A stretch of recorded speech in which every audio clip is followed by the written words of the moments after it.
ನಮಸ್ಕಾರ ಎಲ್ರಿಗೂ. Welcome to our lunch box. ಯಾರೆಲ್ಲ ನಮ್ಮ ಚಾನಲ್ ನೋಡ್ತಾ ಇದ್ರು, ನಮಗೆ ಸಪೋರ್ಟ್ ಮಾಡ್ತಾಯಿದ್ರು, ಭಗವಂತ ಅವ್ರ ಜೀವನದಲ್ಲಿ ಸುಖ ಶಾಂತಿ ನೆಮ್ಮದಿ ಕೊಟ್ಟು ಕಾಪಾಡಲಿ ಅಂತ ಕೇಳ್ಕೊಳ್ತಾ ಬನ್ನಿ ಸ್ನೇಹಿತರೆ. ಇವತ್ತು ನೋಡ್ತಾ ಇದ್ರಲ್ಲ, ಡಿಲಿಷಿಯಸ್ ಆಗಿರೋ ಎಮ್ಮೆ ಆಗಿರೋ ಸ್ವೀಟ್ ಇದು. ಈ ಸ್ವೀಟ ನಾನು ಆಲೂಗಡ್ಡೆಯಿಂದ ಮಾಡಿದ್ದು ಅಂದರೆ ನೀವು ನಂಬೋಕ್ಕೆ ಸಾಧ್ಯನಿಲ್ಲ. ತಿಂದೋರಂತೂ ಮೊದಲೇ ನಂಬೋದಿಲ್ಲ. ಬನ್ನಿ ಇದು ಹೇಗೆ ಮಾಡೋದು ಅಂತ ನೋಡ್ಕೊಂಬರೋಣ. ಮೊದಲಿಗೆ ಒಂದು ಬಾಣಲಿನ ಬಿಸಿಗೆ ಇಟ್ಕೊಳ್ಳಿ. ನೋಡಿ, ಇಲ್ಲಿ ಮೀಡಿಯಮ್ ಗಾತ್ರದ್ದು ಒಂದು 3 ಆಲೂಗಡ್ಡೆ ತೊಗೊಂಡಿದ್ದೀನಿ ನಾನು. ಅದನ್ನು ಬೇಯಿಸ್ಬಿಟ್ಟು ಚೆನ್ನಾಗಿ ಸ್ಮ್ಯಾಶ್ ಮಾಡ್ಕೊಳ್ಳಿ, ಗಂಟು ಇಲ್ಲದೆ ಇರೋ ಥರ. ಇವಾಗ ನೋಡಿ, ಈ ಬಟ್ಲಿಂದ 1 ಬಟ್ಲು ಶುಗರ್ ಇದೆಯಲ್ಲ, ಅದರಲ್ಲಿ ಬರೀ ಕೇವಲ 1/4 ಬಟ್ಲು ಮಾತ್ರ ನಾನು ಬಾಣಲಿಗೆ ಹಾಕ್ತಾಯಿದ್ದೀನಿ.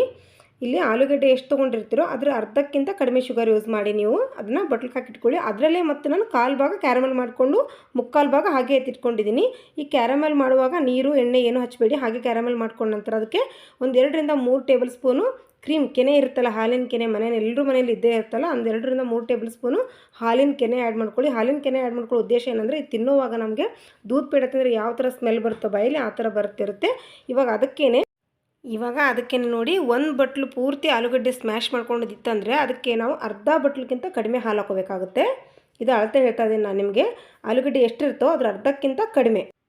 ಇವಾಗ ಈ ಸಮಯದಲ್ಲಿ ಆವಾಗಲೇ 1/4 ಭಾಗ ನಾವು ಕ್ಯಾರಮೆಲ್ ಮಾಡ್ಕೊಂಡಿದ್ವಿ, 3/4 ಭಾಗ ಸಕ್ಕರೆ ತೆಗೆದುಕೊಂಡಿದ್ವಲ್ಲ, ಅದನ್ನ ಇವಾಗ ಆ್ಯಡ್ ಮಾಡ್ಕೊತಾ ಇದ್ದೀನಿ ನಾನು. ನೀವು ಕೇಳ್ಬೋದು, ಆವಾಗಲೇ ಎಲ್ಲ ಕ್ಯಾರಮೆಲ್ ಮಾಡುವಾಗನೇ ಯಾಕೆ ಹಾಕಲಿಲ್ಲ ಅಂತ. ಕ್ಯಾರಮೆಲ್ ಮಾಡುವಾಗ ಹಾಕಿದರೆ ಸ್ವೀಟ್ ಅಂಶ ಕಡಿಮೆ ಆಗುತ್ತೆ.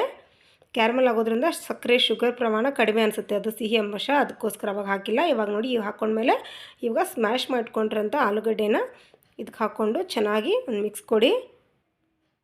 ಅದು ಪೂರ್ತಿ ಅದು ಹಾಲು ಮತ್ತು ಕೆನೆ ಕ್ಯಾರಮೆಲಲ್ಲಿ ಮತ್ತು ಶುಗರಲ್ಲಿ ಚೆನ್ನಾಗಿ ಆಲೂಗಡ್ಡೆ ಮಿಕ್ಸ್ ಆಗಬೇಕು. ನೋಡಿ, ಇವಾಗ ಅದು ಮಿಕ್ಸ್ ಆಗ್ತಾ ಗಟ್ಟಿ ಕನ್ಸಿಸ್ಟೆನ್ಸಿಗೆ ಬಂದುಬಿಡುತ್ತೆ. ಆಲೂಗಡ್ಡೆ ಗಟ್ಟಿ ಕನ್ಸಿಸ್ಟೆನ್ಸಿಗೆ ಬರೋ ಟೈಮ್ ತೊಗೊಳ್ಳೋದೇ ಇಲ್ಲ. ಇವಾಗ ನೋಡಿ, ಒಂದೇ 1 ಸ್ಪೂನ್ ತುಪ್ಪ ಹಾಕ್ತಿದ್ದೀನಿ, ಜಾಸ್ತಿ ತುಪ್ಪನೇ ಯೂಸ್ ಮಾಡ್ತಾ ಇಲ್ಲ ನಾನಿಲ್ಲಿ. ಒಂದೇ 1 ಸ್ಪೂನ್ ತುಪ್ಪ ಹಾಕ್ತಾಯಿದ್ದೀನಿ. ತುಪ್ಪ ಇದ್ದರೆ ಹಾಕ್ಕೊಳ್ಳಿ, ಬೇಡ ಅಂದರೆ ಸ್ಕಿಪ್ ಮಾಡ್ಕೋಬೋದು.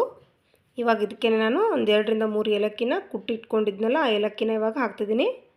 ಇವಾಗ ನೋಡಿ, ಚೆನ್ನಾಗಿ ತುಪ್ಪ ಅದು ಮಿಕ್ಸ್ ಆಗಲಿ. 1 ಸ್ಪೂನ್ ತುಪ್ಪ ಹಾಕಿರೋದು ನಾನು, ಜಾಸ್ತಿ ತುಪ್ಪ ಹಾಕಿಲ್ಲ ಇಲ್ಲಿ.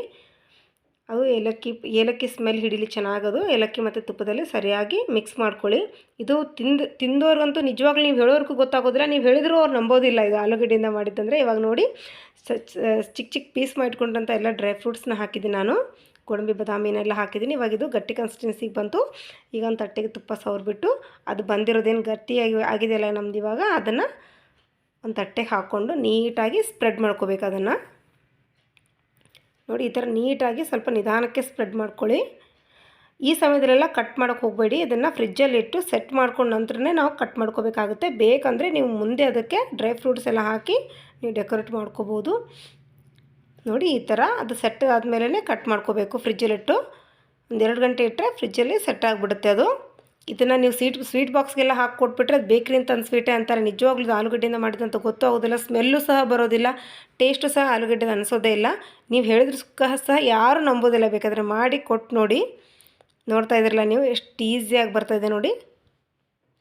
ತುಂಬ ಸಾಫ್ಟಾಗಿ ತುಂಬ ಚೆನ್ನಾಗಿರುತ್ತೆ. ದೂದ್ ಪೇಡ ತಿಂದರೆ ಯಾವ ಟೇಸ್ಟ್ ಸಿಗುತ್ತೋ ನಮಗೆ, ಸೇಮ್ ಟು ಸೇಮ್ ಅದೇ ಟೇಸ್ಟೇ ಸಿಗುತ್ತೆ ನಮಗಿಲ್ಲಿ.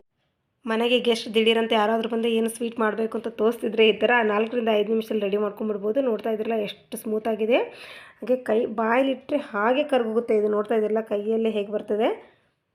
ನಾನು ತಿಂದು ತೋರಿಸ್ತಾ ಇದ್ದೀನಿ ನಿಮಗೆ. ನಿಜವಾಗ್ಲೂ ತಿಂದವರು ಹೇಳಲ್ಲ, ನೀವು ಹೇಳೋವರೆಗೂ ಅವ್ರಿಗೆ ಗೊತ್ತು ಸಹ ಆಗೋದಿಲ್ಲ. ನೋಡಿ, ಸೂಪರಾಗಿ ಬಂದಿದೆ. ಇವತ್ತಿನ ರೆಸಿಪಿ ನಿಮ್ಗೆ ಇಷ್ಟ ಆಯಿತು ಅನ್ಕೋತಿದ್ದೀನಿ.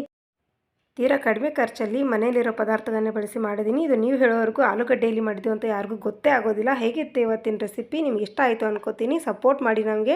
ಸಿಗ್ತೀನಿ ಮುಂದಿನ ರೆಸಿಪಿಯಲ್ಲಿ. Take care.